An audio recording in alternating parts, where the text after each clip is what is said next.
Hey folks, got a BatRep for you. World War II action, Panzer Grenadier Deluxe. This is a full game. It's, by the rules, this is about 1,500 points aside, which is pretty moderate-sized game, really. There's like a couple companies on each side, so it's pretty decent. Here's the layout. I'll probably film the rest of this BatRep as I go along and put up a full BatRep probably next week, showing off the whole game. But this is the situation. There's two objectives. There's that bridge down there being held by some Fallschirmjäger. They captured that during the night and threw the Americans back across the stream, which are on this side of the stream over here. And the Americans control the second objective of the game, which is that village over there on the left. They have some troops stationed there currently. That's what it looks like. So there's two objectives in this game. It's a 15-turn battle. Whoever controls both objectives at the end of 15 turns will win the battle decisively. I've played this scenario before with Flames of War, so this ought to be interesting, playing it with a different set of rules. Down on this side, the south edge, there's a here battle group coming to basically take the village from the Americans, as well as link up with the Fallschirmjäger. We'll see if they can do that. Also, the Americans also have reinforcements coming. The rest of their battle group that's currently on the board, which will be deployed on that side, which is the western side, I believe, of the battlefield, up to the edge of that village. So anywhere from the left side of the village to the right. So that whole zone there is where the reinforcements will arrive. So that's a look at the battlefield, folks. I get some close-ups of the troops here. Those represent squads. Each base is a squad or a section. I got some bazookas attached. I got some recon elements for the Americans. There's a company HQ on the battlefield, that little big square there. Americans also have some 60-centimeter mortars back here, and a section of 81-millimeter mortars over there. There's the battle group headquarters there on the big base, and there's the defenders of the village awaiting the here. And over here we've got the bridge defenders, which are the Fallschirmjäger. Those little white markers indicate they're hidden. I'm going to be using a modified version of the hidden rules from Panzer Grenadier, because I am playing this solo. And all the German Fallschirmjäger are hidden, as you can see, except for this MG42 up on top of the hill. Yeah, that's the situation, folks. This stream will be difficult for vehicles to cross. In fact, there's lots of difficult terrain on this battlefield. See all kinds of woods and stuff going on. Here's some remnants from the previous night's battle. Some ruined buildings and stuff. So yeah, it should be pretty fun. I did roll initiative for the first turn of the game, and that was the result. And just to fill you in on how the rolls work. Roll for initiative. Both sides roll d6. They add +1 in this case for the time period an army is concerned. Both the Americans and the Germans in 1944 will add a +1 for their initiative. And the green is the Americans. So that means the Americans scored a 2 for initiative, and the Germans scored a 6. So the Germans win initiative, which means they decide who goes first in the upcoming command phase, and they also gain access to the exploit phase of the turn. Now, this also determines how much impetus both sides have.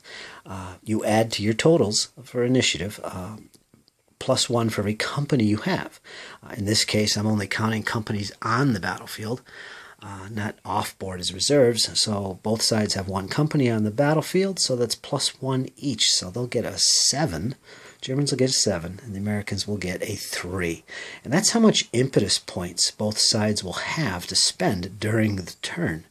And I'm using little rubies to show the German ones. So there's 7 there.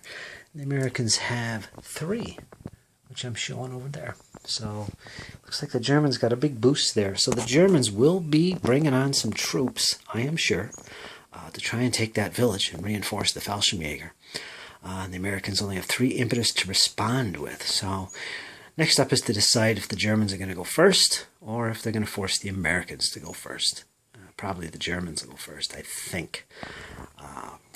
Should be fun, should be interesting. I'll go up to the next few turns and show you the results of it. Americans are going to have to get their recon elements up there and try and discover some of these units that are hidden before they can really do any offensive action against them. Okay, folks, we'll see you later on during the game. I'll let you know how it goes. Folks, finished turn one. The Germans had initiative, and they went first as expected. One of the first things they did is they brought in some of their Gepnzerte, which are over here on this side. There was about a platoon's worth of troops coming on, along with a half-track. And I also brought in the battle group's headquarters. Now, I don't think that's allowed in the rules to bring them on at the same time as a combat group, but I did anyway. So that's perfectly fine. Also, they had a Panzer IV with them, but he got blasted off the table during the Americans' turn. There is a Sherman up here in the village that put down some pretty heavy fire and forced him to disengage. He failed both his tests, and off the table he went, right up in there. So that's unfortunate for the Germans. The Germans also put down some MG-42 fire and mortar fire down here in this area, and they managed to suppress a couple of recon units, one of which was this Jeep, which you can see back here on this path. He's fallen back, and there's some troops in there in that Jeep. The other Jeep, like a bat out of hell, all the way down here, did take some incoming defensive fire from the German MG-42. And by the way, that machine gun was located right here, if you remember. No longer is. I'll explain that in a second. But yeah, there was some defensive fire coming from this hilltop from that MG-42. So it did manage to do some nasty work to the Americans there. However, the Americans returned fire on this hill and managed to force that Fallschirmjäger machine gun down to the road here, suppressed. And if it did rally, they are veterans, so it did manage to rally that suppression off. And yeah, that fire came from up here. There's a couple 60mm mortars up here. Their 81mm mortar is back here with their HQ, but did not put any fire down because there's no targets. Their company headquarters is about the only observer they can use to do that and direct that fire. And he's nowhere to see anybody. No targets. Remember, all these Fallschirmjäger are hidden at the moment. The only ones revealed are the company HQ, this mortar, and that machine gun. That's about it. That's the situation, folks. One other thing is the Americans did bring in some of their troops right back there, if you could see them. They got a Sherman and a couple M3s. And remember, each vehicle is 2 to 3 actual vehicles. So, and each of these M3 half-tracks has actually got a full platoon in it. About 4 stands worth of troops, including command, each. So that's a lot of stuff that came in on that edge there. We'll see what they do with that. So that's about it, folks. That's turn one. A lot happened. These Americans down in the woods here, they didn't really do anything. They failed their activation, so they're stuck there in the woods. So far, the Americans have not yet moved their troops up to try and reveal some of these hidden units. So we'll see what happens, folks, in the next turn. Looking good. Stay tuned, too. Let's see what's going on. Well, rolled for initiative. The Americans got a 3, the Germans got a 2. And both sides are going to add +1 because there are national characteristic or whatever you want, time period, army, whatever. They both add +1. So that'll make this a 4, and the Germans will be a nice 3. So it looks like the Americans are going to win initiative. Now, they'll be able to determine who goes first in the upcoming command phase. On top of this, the Americans and the Germans will both add +2 to these to figure out their impetus for the turn. And they're adding 1 for every company command they have on the table. And they both have 2 company commanders on the table. So they add 2. And this determines how much impetus they have for the turn. So the Germans will have 5 and the Americans will have 6 impetus. And when I come over here, you'll see I have 5 rubies for the Germans because that's their impetus. That's what I use to keep track of it. And the Americans will have 6. So here's the situation. Now the Americans get to determine who goes first in the command phase. They can go first themselves or they can force the Germans to go first. So it's quite an advantage gaining initiative. But in this case, the Americans are going to force the Germans to go first. And the reason for that, in my opinion, is it kind of deprives the Germans of targets to shoot at during their command phase. Because if they go first, their command phase will be first, and there's the only targets available to them are what's on the table now. Like down there by that little bridge, there is a little recon jeep right in front of it, right in there. And that's probably about the only target available for shooting at down here. Everything else is kind of hidden away and got lots of cover, as you can see. They might get some more shots against these guys down here. We'll see with their mortars. But yeah, that's the point of that. It'll force them to go first. The Germans, of course, will probably bring on more reinforcements down here to supplement this little force. We'll see. But that's what's going on there. Another thing to keep in mind is that the Americans will gain access to that exploit phase, which gives them the chance to move additional units or combat groups during the turn. The Germans won't be able to do that because they didn't win initiative. So it doesn't matter who goes first. It's who gets initiative, gains access to that exploit phase. And basically how many combat groups, or platoons basically, groups of 6 or fewer bases or vehicles is what it comes to. How many of them that you can use or give exploit orders to is based on the number of HQ units on the table.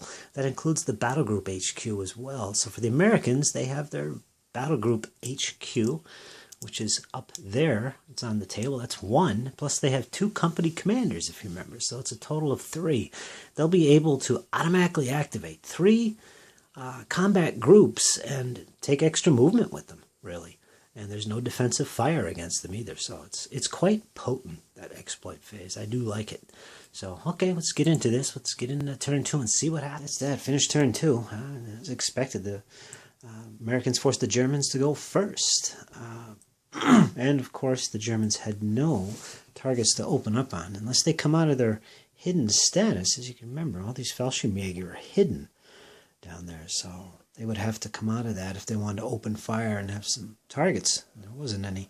So the German shooting was very ineffective. I think they let go with some mortar fire. Totally ineffective. I think they tried to put down a little bombardment here in the village, which was kind of stupid. Fallschirmjäger mortar should have been shooting down here, but really not many targets. The Germans did bring on some Panzer Grenadiers, another basically a platoon worth inside that half-track right there. It's about as far as they got. And of course, there's the company commander right there, along with the battle group commander on the left. And that's about it. And all these Germans, by the way, the here troops are regulars. They do have 1 off-board platoon that is veteran. So hopefully that'll help them in the assault on the village. We shall see, folks. We shall see. Let's see. The Americans went next, and their fire was just as ineffective, unfortunately. They did manage to get this platoon forward into the trees. Still, all those hidden Fallschirmjäger are laying quiet, so they don't know what's going on. They moved up a recon jeep that far. Still cannot see over that little slope, unfortunately. This unit right there is suppressed. Just a unit of regular troops. Still got that Sherman sitting in the reserve here. Doesn't want to risk moving up too far and exposing itself to possible Panzerfaust fire, so he's kind of holding back. They did bring on some reserves. These reserves, they came in the last turn. They did move up and debust all their infantry, so there's a lot of infantry up there. About 2 platoons worth of infantry, along with one of the company commanders as well, located right there. The 2nd company commander's right there. So they moved up on this slope and debust. They're ready to go into the woods there if they so choose, or move into the village and defend it. This Sherman back here didn't get off the mark and do anything. During the exploitation phase, which was quite useful for the Americans, they did manage to bring on some extra troops, including a couple. Where are they? I think they're down here, actually. Right in here. They came in over here. I think there's like 2 squads and a platoon command. They deployed up on this area across the stream, and they're up here in this woods at this moment. So there is a handful of troops, Americans, kind of outflanking the positions of the Fallschirmjäger. See if that does anything effective. And the other thing that they did is they brought in a 76 Sherman right there. That's a 76 Sherman. Come in during the exploitation phase. And that's about it. There wasn't much going on, so it's only turn 2, so it's early. Okay, folks. Turn 3 is coming up. Let's see what can be done next. One thing I should add, during the exploit phase for the Americans, they also brought in these 2 squads that have a bazooka attached. Coming off this company commander, you can do that. I think it's really cool. Instead of your reinforcements, your reserve, coming on from a board edge, you do, during the exploit phase, have the option of bringing on non-vehicles, basically infantry and cavalry units, off of the position of your company commanders, wherever they are. In this case, I got him kind of up forward in a central position there, and I put 2 squads deploying off of him during the exploit phase. It's kind of like troops sneaking forward. So if you can imagine, maybe these troops were heading up this road, for instance, all the while this battle was raging, and when the time was right, there they are. They made themselves known at that wall. I like that. That's pretty cool. So they don't have to come on from an edge. They can come on a position from your company HQ. As long as he's not close to the enemy, they can do that. So there you go. That's pretty, folks. Then I go through a little example of shooting, a simple one. Here's our situation so far. You can see the Fallschirmjäger medium machine gun holding the position here in the front of the bridge behind this barricade. They got cover on the flanks as well. There's some shrubs and whatnot. They do have hard cover for being on the bridge as well, as this barricade counts as hard cover. So they're pretty much dug in there. It's pretty good. Anyway, I got a little smoke tuft in front of them to show that they defensive fired earlier during this turn, primarily against this Jeep, attempting to spot them coming down the road. Well, the Jeep survived. As a result of that, this tank also moved up and took some shots at the Fallschirmjägers over here on the bridge. Ineffective. You can see all the damage going on. So far, the medium machine guns are doing all right. However, Americans are not done. Over here, they have 2 squads, an LMG squad and a rifle squad with a bazooka back here, by the way, lined up in ineffective range of this medium machine gun. Now, they can open up, and what has to be done now is the Americans have to activate these 2 units as a combat group, which he's going to do. So he basically declares these 2 units will activate as a combat group, and he needs a 7+ on 2d6 to activate them. And it's always a 7+. And of course, he got himself a nice juicy 9, which means they can activate. Do whatever he wants with them now. So one of the orders available to him is fire. That's basically to just hold position and open up on a target that they can see and that is within range. And that is that medium machine gun. There's no other targets around, really. The closest opponent is this medium machine gun. Double check the range here for the light machine gun. We can see it's at about 10, and for the rifle it's a little less than 10. So it's definitely effective range for both teams or squads opening up on them. And what that means, there'll be no modifier for range.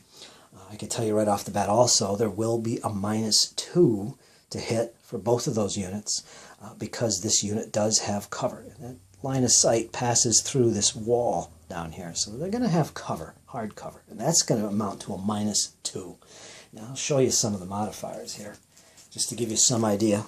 Here's a listing on the play sheet of all the various weapons and ranges they have and where effective. Like for instance, here's the rifle section. 0 to 4 is close, and then we've got 4 to 12 is effective, and they have no long range. And there, so that's that. LMG is right underneath it. That's down here. A similar situation. Up to 4 is close. 4 to 14 is effective range. So yeah, so that's how you know what category they're at. And effective range has no penalty when you shoot. Close range would give you a +2.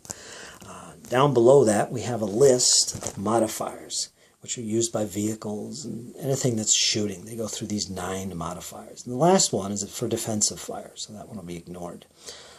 But there's a look at them. For example, if the firing unit is elite or militia, they're going to get a +1 if they're elite or a -1 if they're militia. Where are we there? There we are, so you can see that. And so on and so forth. Now in this case, here's the one for target in cover. Hard cover. And we'll see that that is a -2 right there. So yeah, we know what the modifiers are. It's going to be a total of -2. Now, to hit anything, you're going to need at least a 6. And it's the same for all units in the game. So 6 or more, and they need to roll 2d6. And they have a -2. So let's see if they can do that. Now, they're shooting as a group. So they're going to roll once for both units. And they got a 7.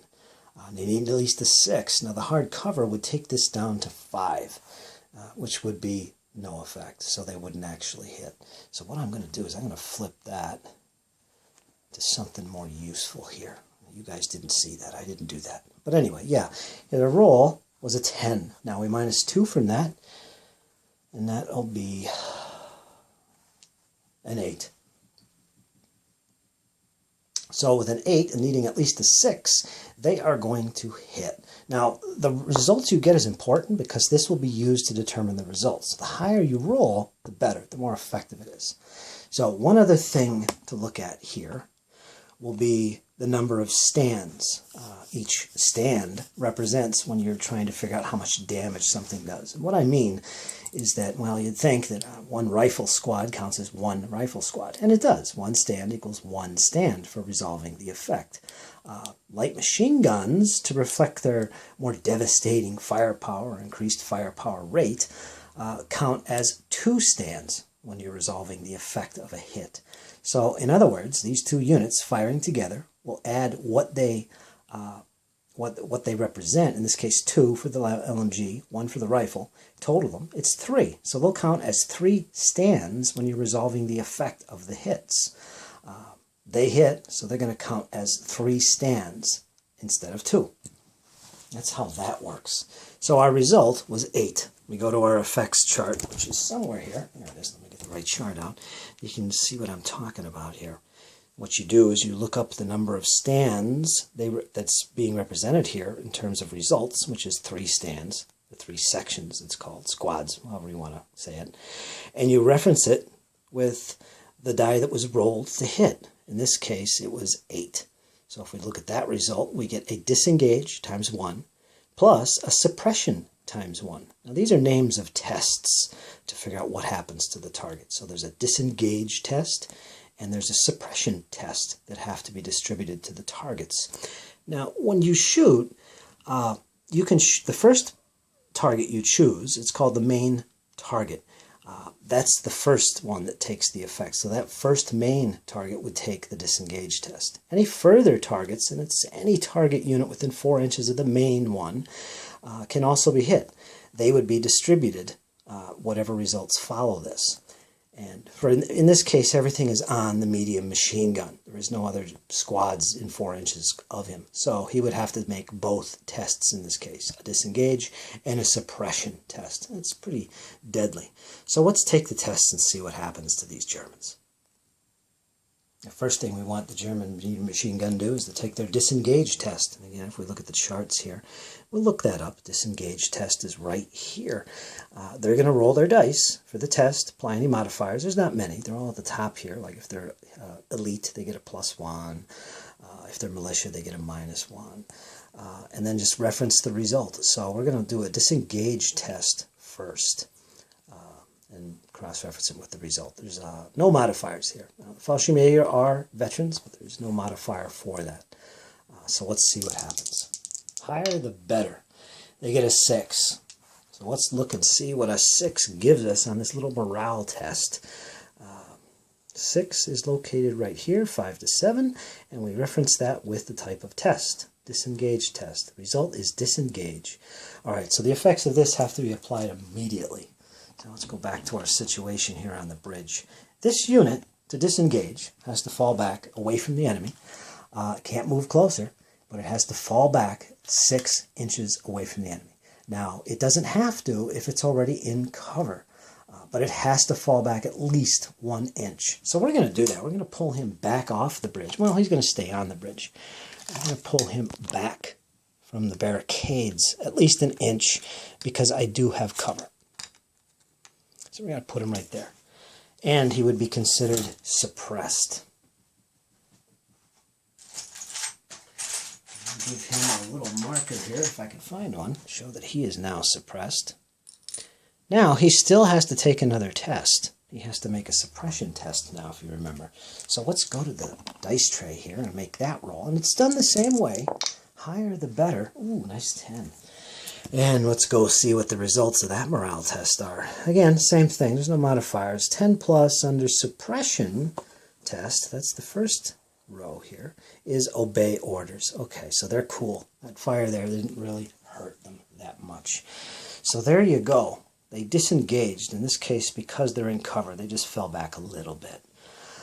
If there was no cover, they could fall back just far enough to get in that cover.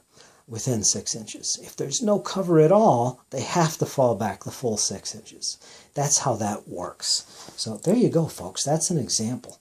And these 2 units up here would now have been activated, and they're done for the turn. So that's that. Okay, folks, finished turn 3. Americans won initiative. Again, I think that's all 3 turns so far. But this time, they decided to go first, as opposed to letting the Germans go first. And, of course, the Americans would have the exploit phase once again. All the troops you see on the table for the Americans are all the troops they have. So they have nothing in reserve at this point except for, I think, 4 half-tracks. They got some M3s there. No crew, so they're just transport, and that's about it. So we'll see if they keep them off the table. Let's see, up in this area right here, you can see there is Americans that they made their push here, unloaded from their half-tracks. 1 half-track bogged, and it's pretty much disabled, so it's out of the battle. There is another half-track here with its MG crewed by some troops that are in the half-track. There's a Sherman sitting up top on that ridgeline. But yeah, the Americans pushed into this area of the woods and are currently in this high field area. And they're also, by the way, down here on the corner, they have a couple squads of troops. I don't know if you could see them, but they are down there. There's a couple squads in there with a platoon commander. We'll see what they do. Pretty much they basically move forward.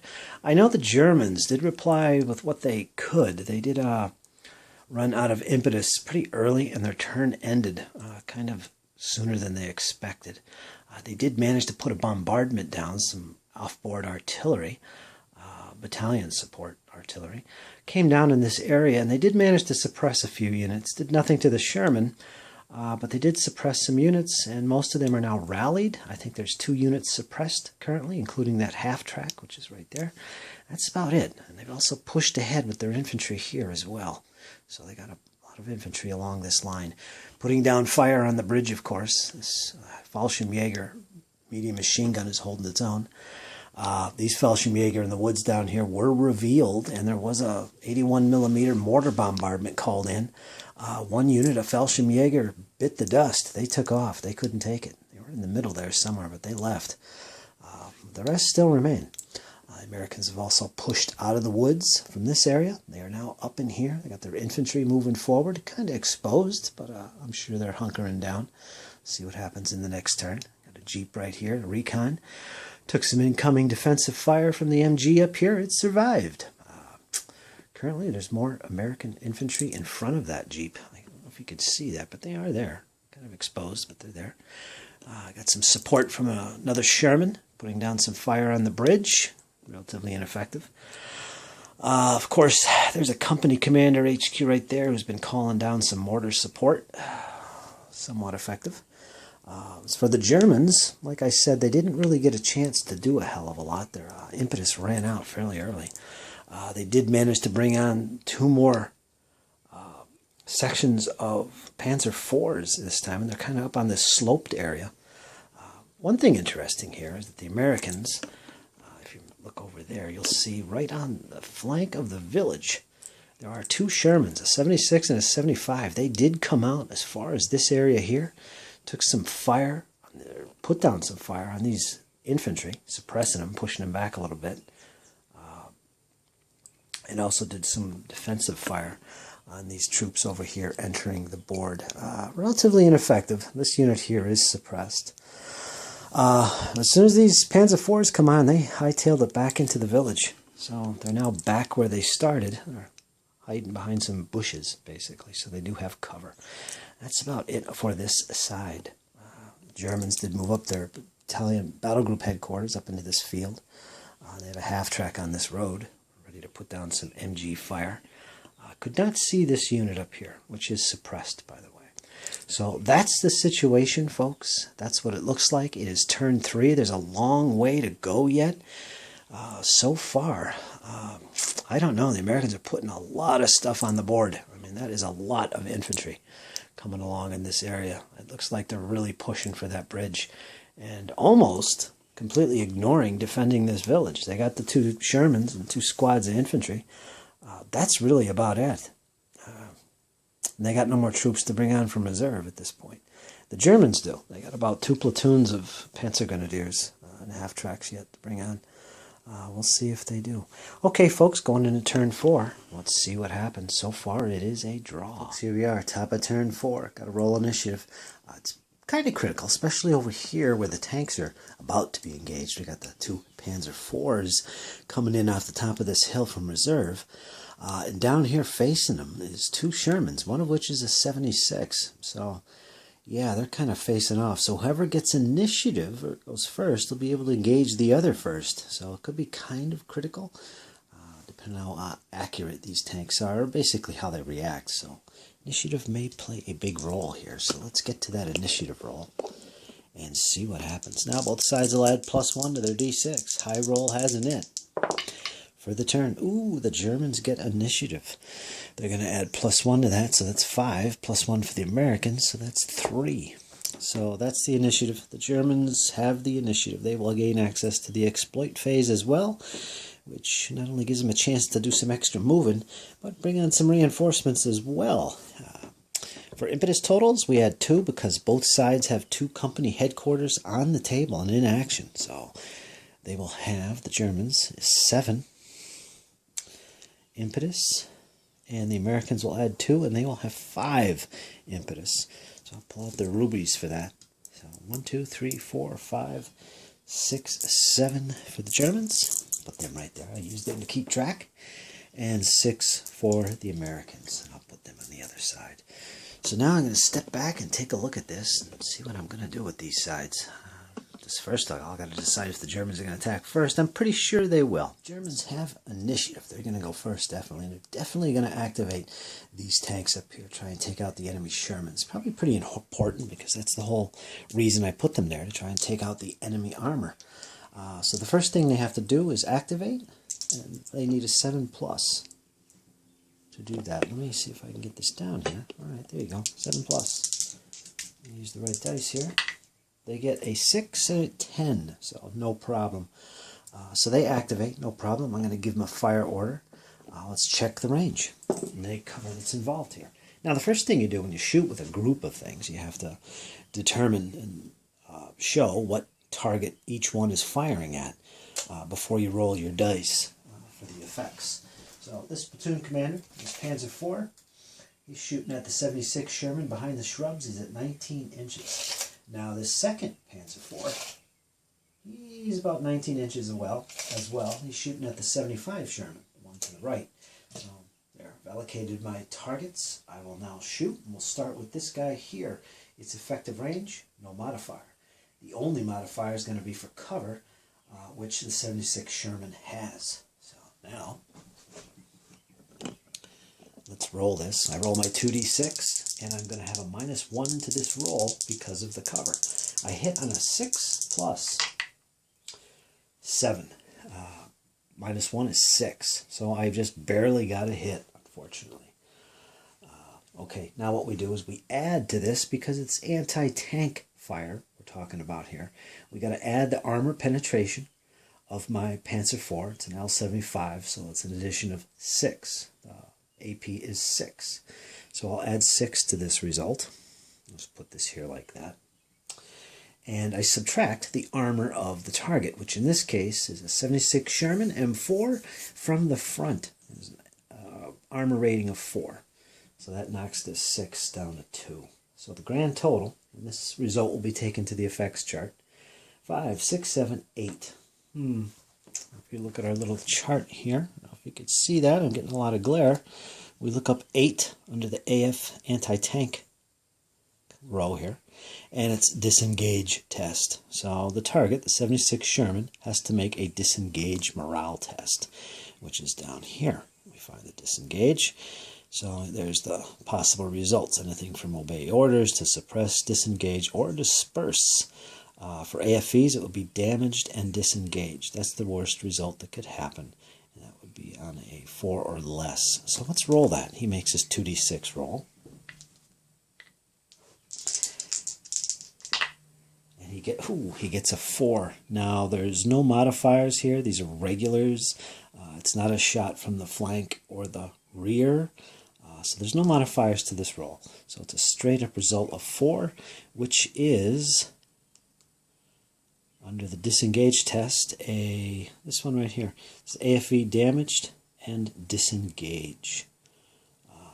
Yeah, so they're damaged. They're going to be marked with 1 damage, which won't destroy the tank. It's just going to be penalized when it shoots, and it has to make a disengage. So let me carry that out. All right, so I'll mark him with this little marker to show he's damaged from this point on, and he has to make a disengage move. He has to move back at least 1 inch, even if he's in cover. He is in cover. What I'm going to do is I'm going to pull him back away around the shrub. I don't want to move through that shrub that's in the back, but I'll move him the minimum. So he's going to move 1 inch away from his current position. Now, the only thing you really are required here with these, he's also suppressed. I got to mark that as well. One thing to keep in mind when you're doing these moves is that when you make a fallback move, you cannot move closer to an enemy. And you have to move away from the guy that's shooting at you, which he just did. So there's no problems there. So that was the result of that firing. And next, we'll go to our second Panzer IV, and he's targeting the other Sherman, which is a 75. And we already know it's pretty much the same kind of shot. There's just going to be a modifier of -1 to the chance of hitting. So let's see what happens if this other tank can score a hit. Again, he needs a 6+ to hit. He's going to have a -1 for the cover. He gets a 6, 7, 8. -1 for the cover is going to be a 7. Okay, so that's definitely a hit. Let's add to that armor penetration of 6 and minus the front armor of the Sherman 75, which is 4. So this will be a total of 2. So our total here, to look up on the effects chart, is 6, 7, 8, 9. And let's see what that is. Now again, we're looking under the top section here for anti-tank fire. We look up 9, and we find out it's a disengage test. So the 76 Sherman has to make a disengage test, which is basically just what the 76 had to do. So let's make their test. Again, no modifiers. It's a straight up roll, 2d6. And that's going to be a result of 6.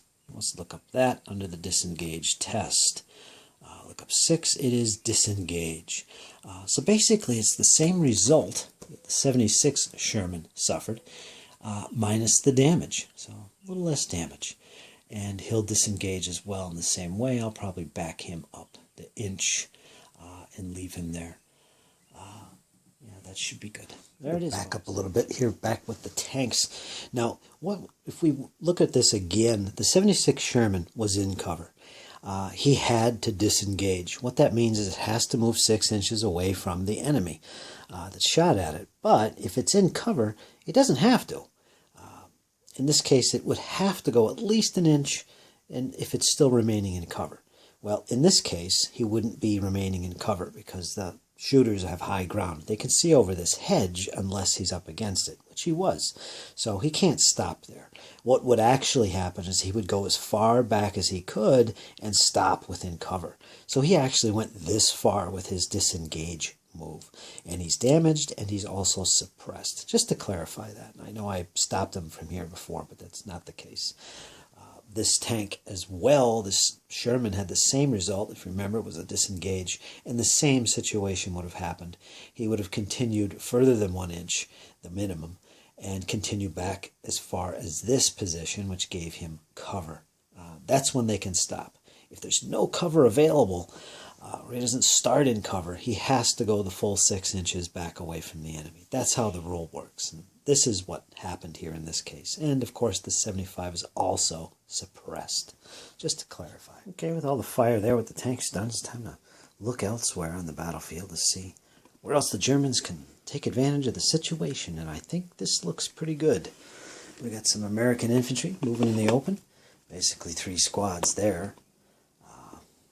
Platoon commander and everything. They're making a move for the bridge. We also got infantry on the road up here with a Jeep recon. And what do I have? Well, I got a medium machine gun section. 4 inches behind him, there is a rifle section, which is currently hidden, by the way. Next to him, we have a suppressed platoon command base. They basically can't shoot in the game. They have other functions, platoon commanders. And over here we have an assault rifle armed Fallschirmjäger unit, which is not hidden, and they're in the woods. So I think what I want to do is try and activate as many units now as I can. In other words, with 1 die roll. Now what I do is I pick a base, and anyone within 4 inches of them can activate as a command group, up to 6. 5 if there's no platoon commander involved. Normally what you do is you choose a platoon commander, and every friendly base within 4 inches of him can activate. That's how you can activate as many as 6 stands, including the platoon commander. But in this case it's not going to be the case because the platoon commander is suppressed, so he can't be activated for anything other than rallying or withdrawing. So I want to activate him, medium machine gun. So I'll nominate him as the command section for this activation, for this command group. You can do that in this game if there's no platoon commander involved. He would be deemed the command section temporarily. Now the only one within 4 inches of him would be this unit of Fallschirmjäger rifles, which are hidden. But I think I might reveal them. And if I do so, I can activate both these with 1 roll. And I'd probably want to just do a shoot order. Medium machine gun firing at these guys up here on the road. And the rifles can't shoot through their friends, so he could shoot up here at these guys in the open, right here. Now one of the cool things is the way firepower is represented in this game. I talked about this earlier, is that each stand represents so many additional stands, the more firepower it's representing. So in the case of the medium machine gun, this actually counts as 4 stands when it fires. Very potent. Rifle squads count as just a single stand. And if you take a look at the results table for 1 stand firing, they basically can only affect 1 stand when they shoot. So it would be more useful for him to just target a single enemy. And before I confuse you, what that means is this, is that when you shoot, okay, let's say this medium machine gun is going to shoot. It targets 1 enemy squad that it can see, and that's termed the main target. Now, optionally, I can choose up any additional stands within 4 inches of the main target to be secondary targets. In other words, they can also be hit, which means they'll have to take possibly morale checks as well.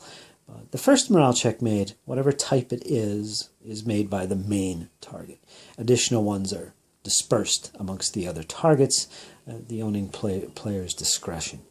So I think what I'm going to do is I'm going to activate these 2 sections, the rifle section back here and the medium machine gun. They're going to open up. They're going to activate together as 1 group, and they're going to issue a fire order if successful. The medium machine gun will target this unit on the road as the main target, and as a secondary target it will also count this light machine gun section. It's not close range. Their close range is 4 inches. This is a little bit beyond 4 inches. So it'll be effective range. There'll be no penalty to hit for that. There will be a -1 to hit, however, because we're looking at shooting at infantry which are stationary in the open, right here. And these guys here have cover, which is the same penalty, -1 in both cases. So there'll be a -1 in total in this case.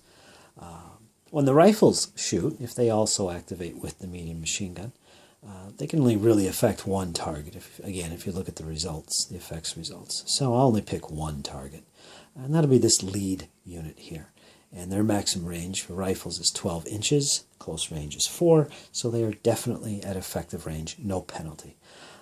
However, these are stationary infantry in the open, so the Germans will suffer a -1 to hit as well. So in all cases, you need a 6 or greater to score a hit. So that's how that's going to work. Let's start off by making that activation roll and see if I can activate these 2 units of Fallschirmjäger. That would probably be a good idea. Otherwise, it's all for nothing.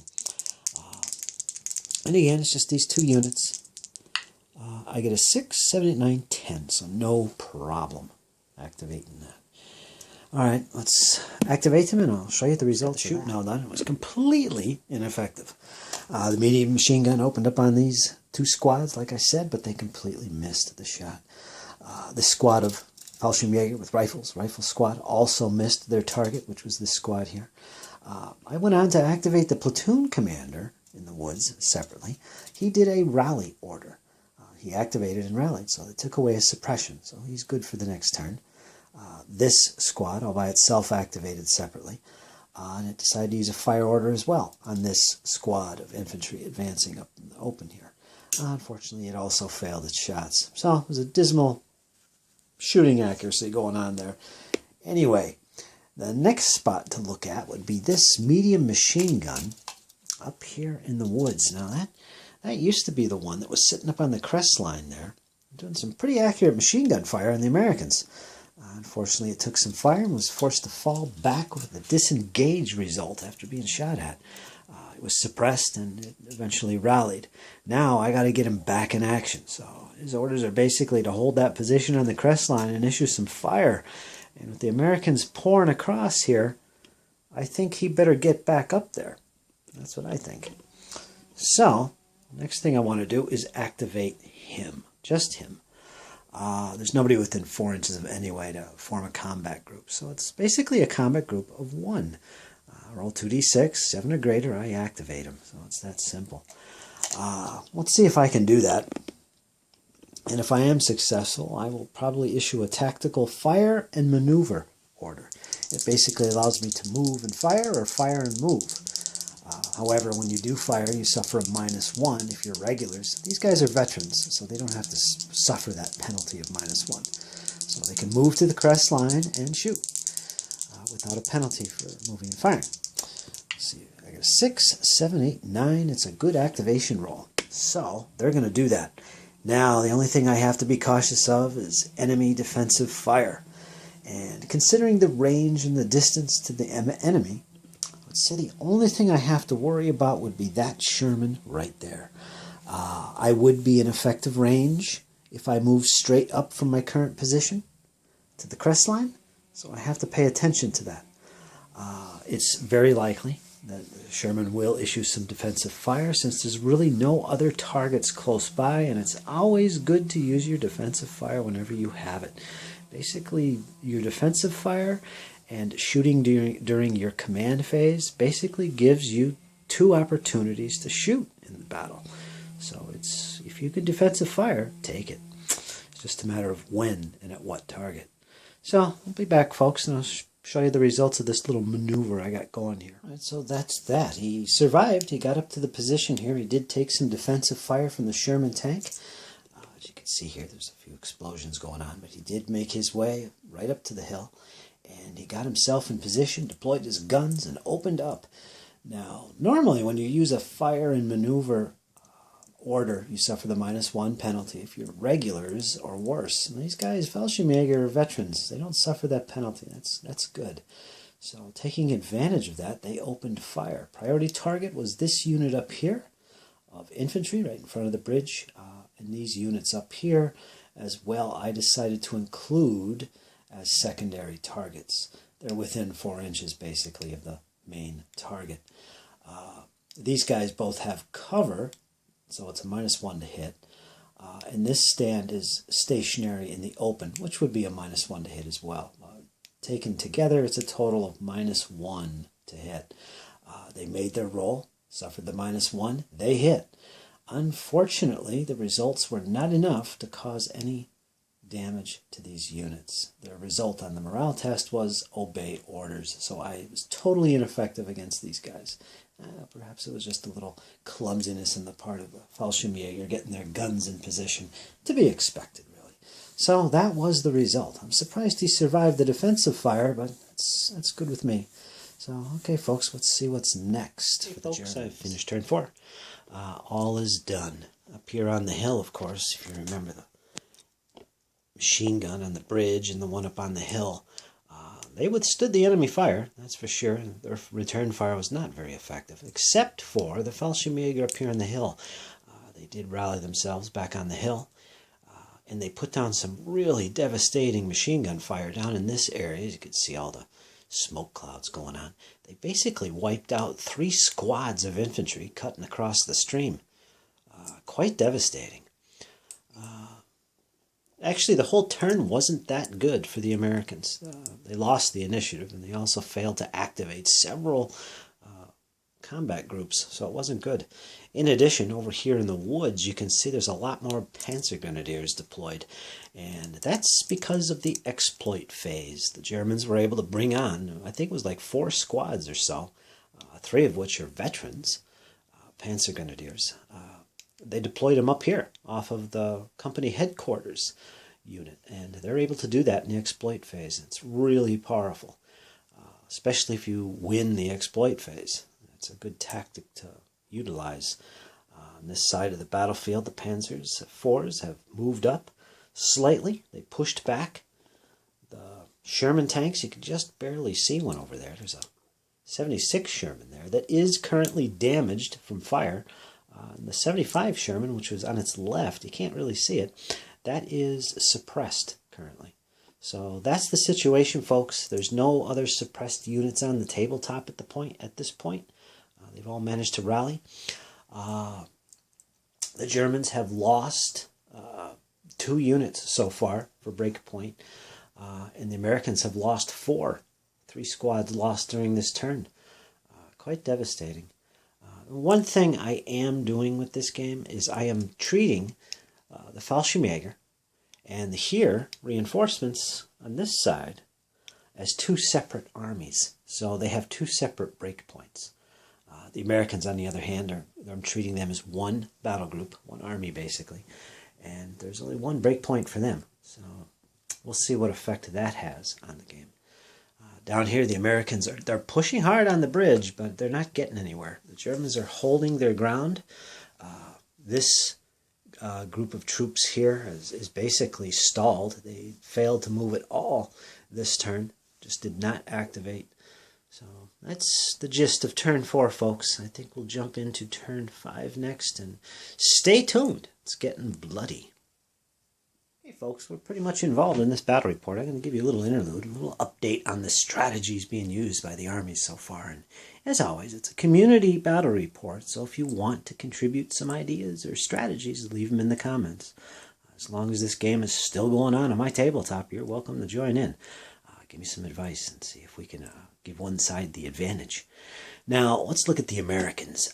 Their objective right from the get-go with their battle group, and it's an armored infantry battle group, basically, so there's lots of infantry, has been to get their troops on the table as quickly as possible, leave a small force defending the village, which they've done, and take this bridge as early as possible. It's proving to be a difficult task at the moment because these Fallschirmjäger are veterans and they're not exactly an easy nut to crack.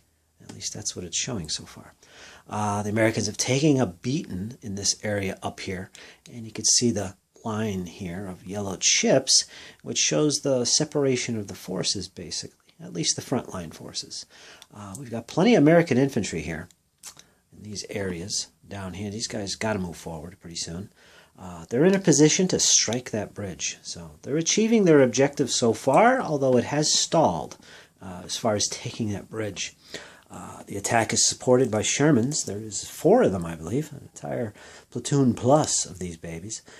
We got a 75 up there on the slope, 1 over here, kind of in reserve, and we got 2 more on the opposite side of the village. Over there, there's 2 of them, one of which is suppressed, a 75, And there's a 76 Sherman, which is damaged over there, holding the flank of the village. There's about 4 squads defending the village at the moment. The center is considerably weak, actually.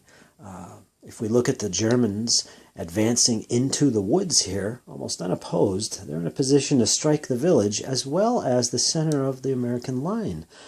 And there's about a company's worth of troops here, all along these lines here. Some of them are veterans and are protecting their flank with the Panzer IVs, of course. So they're definitely focused on getting that village, and I'm anticipating an assault on the village very soon. Unfortunately for the Americans, they're following their plan. They're going after the bridge, leaving a small force to defend the village. Unfortunately, pretty much all of their reserves are committed. They don't really have a hell of a lot to support this village at the moment, mainly because the attack here on the bridge is kind of slowed down. So that's the situation so far. They're kind of weak in the center, and I don't know if the Germans are going to recognize that and try and split the Americans in this area up here. We'll see. Basically surrounding the village, really, preventing any future reinforcement of it. We'll see what happens. Now, the Americans still can call in some artillery. They've yet to do so. They have one mission off board that they can bring in. And, of course, they have a single section of 81mm mortars also that can be used effectively, which have been used effectively, actually, against this MG position on the hill. And like I said, unfortunately, these Fallschirmjäger are tough to crack. So we'll see what happens with that. Down there, more toward the north, up here, we do have some recon elements for the Americans. They have a Jeep with a 50 cal, as well as some recon infantry, and some regular infantry up here that have basically bypassed the German defenders up here. They got a squad up in the woods, and they got a squad here. And that's about it. And they're basically bypassing them, coming deep into the zone here. They've basically crossed the stream here. This is the only spot where the Americans have done so. They are in a position, and there's Americans in that ruins, by the way. 2 squads, I believe. Well, a squad and a platoon command. They are in a position to strike the rear zone of the Fallschirmjäger. They've got some mortars here, and of course they have their heavy or their medium machine gun up on that hill. Mainly, they're a distraction more than anything for the Fallschirmjäger. Not much going on there, really. Maybe just surround and take out some of those units that are surrounded with the Fallschirmjäger. That's about it. Be a distraction. But anyway, that's the plan. That's the situation. And it's going to be kind of critical here in the middle for the Americans. If the Germans decide to pierce through here, it's going to be tough reinforcing that village once it is assaulted. And I think that will be a possibility, as we do have troops moving up on the village already. We'll see what happens with that. It's pretty obvious what the Germans are doing. They're basically got their here Panzer Grenadiers coming onto the board quite efficiently. They are in a position to assault the village at this point. They do have something going on down here. There's their battle group headquarters. They do have some half-tracks heading up the road, or about to, across that ford. And they have one up here as well, right there, putting down some MG fire on that unit of infantry. Yeah, so I don't know what they're doing on their right flank, on the eastern portion of the battlefield. They are in a position to take up these ruins, as well as take these woods. Let me back out of here so you can get an idea what I'm talking about. These woods right here. They are in a position to take that. Maybe relieve some of the pressure being put on the bridge. I'm not sure. Again, they're just half-tracks with squads in them. They're nothing major to be concerned with. But we'll see what they do. In the defense for the Fallschirmjäger, pretty simple. They're just holding back in their positions. They've only lost one squad of troops so far. So they're holding their own. Basically dispersed all along here. They're occupying this building. They have a unit here and a unit over here. They're basically dispersed quite well. But they're not doing much, unfortunately. That's the situation for the Germans. I think they're going to hold back and they're going to focus their efforts on the village. And once they can surround it and take it, they'll probably make a move on the bridge area and take some pressure off of the attack there of the Fallschirmjäger. So I think that's what the Germans are doing, and I think that's the situation for the Americans. We shall see in the upcoming turns. One of the things to take into account is both armies, both sides have breakpoints, which will end the battle early if they are reached. You see here. Now the Fallschirmjäger and the Panzer Grenadiers are two separate armies in this battle. The Fallschirmjäger can afford to take, once they reach 7 losses, they're going to lose the battle. They're going to pull out of the area, and that's it. So far, they've lost 1. For the Panzer Grenadiers, they are at 11. If they lose 11, they're taken out of action. And for the Americans, it's 17. No, that's wrong. For the Americans, it's 19. Sorry. So they could lose 19, and they've lost 4 so far. The Panzer Grenadiers have lost, I believe, 1. They lost a tank, a Panzer IV. So it's very early in terms of breakpoints. I think there's going to be a lot of bloody fighting going on very shortly, both at the bridge and at the village. So, folks, that's the situation. What do you think? I hope you're enjoying it. If you have any questions about the game, just let me know. But that'll do it for now, folks. I'll get back to you with the next part of this battle report. Panzer Grenadier Deluxe, folks. It's a good game. So far, I'm liking it a lot. I'll talk to you guys soon.